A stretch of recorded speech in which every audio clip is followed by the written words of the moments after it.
Vous ne sauriez imaginer combien vous m'avez supporté dans l'exécution de ma fonction.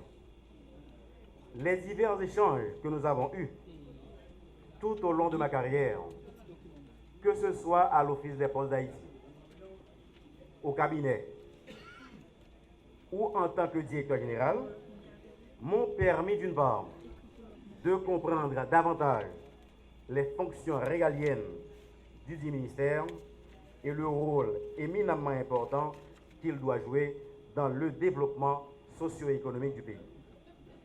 Et d'autre part, d'améliorer mes compétences et mes performances. En dépit des difficultés auxquelles vous faites face dans l'exécution de vos tâches quotidiennes, eu égard aux faibles disponibilités budgétaires du ministère, vous faites toujours preuve d'un professionnalisme exemplaire. Pour vous avoir côtoyé pendant si longtemps, je sais que vous êtes désormais des acteurs rompus à l'art des résultats et le ministère n'aura qu'à bénéficier de vos longues expériences et compétences éprouvées. C'est tout à votre honneur. Si j'ai un conseil à vous donner, ce serait d'être beaucoup plus proactif que réactif. En ce sens, Monsieur le Directeur général, vous pouvez déjà compter sur le soutien inconditionnel du personnel du ministère qui ne vous marchandera pas sa collaboration pour vous aider à mener la barque à bon port. Il me plaît aujourd'hui d'installer à la tête de la Direction générale du ministère du Commerce et de l'Industrie M. Daniel Denis, qui est détenteur d'une maîtrise en administration publique à l'École d'administration publique de Québec et spécialiste du tourisme durable. Monsieur le Directeur général, votre expérience passée tant dans l'administration publique, particulièrement au ministère du Tourisme et des Industries créatives, et aussi comme consultant chevronné dans plusieurs domaines se rapportant au secteur du commerce et de l'industrie, et particulièrement dans le domaine de l'encadrement des entrepreneurs professionnels en cours de ces 10 dernières années, montre que vous êtes vraiment la personne mieux placée pour occuper cette fonction au sein du ministère du Commerce et de l'Industrie. Monsieur le Directeur général, vous allez trouver ici une équipe qualifiée et motivée à travailler ici au ministère du Commerce et qui attend que votre bonne gouvernance pour exprimer plus pleinement leurs capacités en vue d'arriver à une meilleure productivité. Cette équipe est prête à vous encourager au cours de cette période que vous allez passer ensemble, car sans cet appui, l'appui de toute l'équipe du ministère du Commerce, il vous sera vraiment difficile d'aider le ministère à fournir les services nécessaires à la population qui attend beaucoup du ministère du Commerce.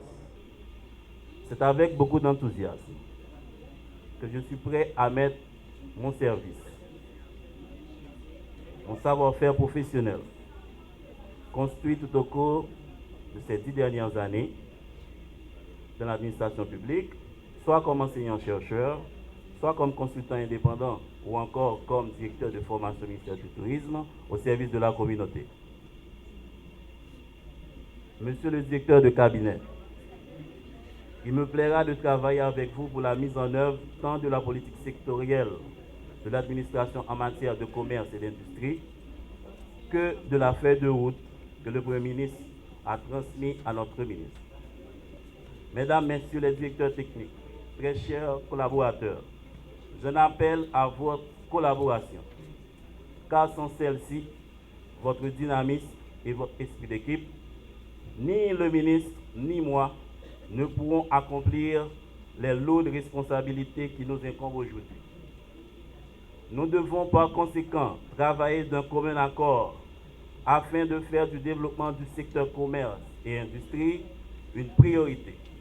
comme l'a bien précisé le Premier ministre Jacques Guy Lafontaine dans l'énoncé de sa déclaration de politique générale devant le Parlement haïtien.